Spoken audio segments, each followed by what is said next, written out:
আলু দিয়ে নাস্তা বানানো কিন্তু খুবই সহজ ব্যাপার। আর আমি কিন্তু এখানে দেখো অনেকগুলো আলু কেটে নিয়েছি, ছোট ছোট করে পিস পিস করে কেটে নিয়েছি।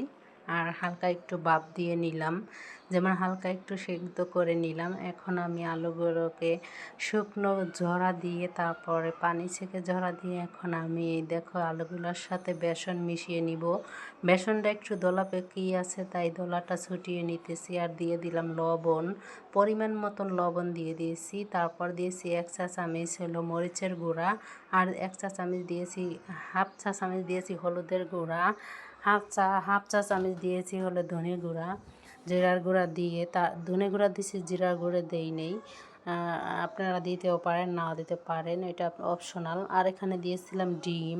ডিম দিয়ে তারপরে এগুলো সব মিক্স করে নিব। এগুলো মিক্স করে তারপর এই দেখো ডিম কিন্তু নিচে তলাতে পড়ে গিয়েছে। আগে দিতে আমার খেয়াল ছিল না, এখন আমি দিয়ে নিলাম।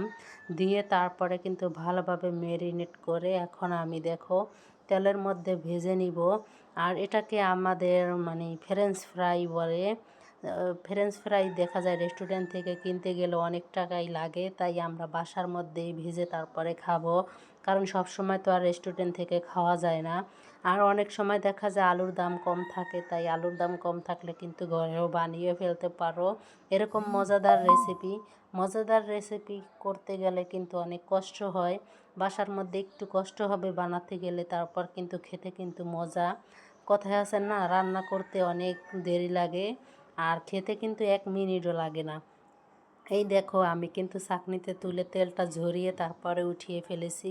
আর এর মধ্যে কিন্তু আবার আলুগুলো দিয়ে ভালোভাবে ভেজে নিতেছি। আর ভালোভাবে একটু ভেজে নিলে দেখা যায় একটু চুলার আঁচটা একটু কমাইয়া দিয়ে তারপরে ভেজে নিবা।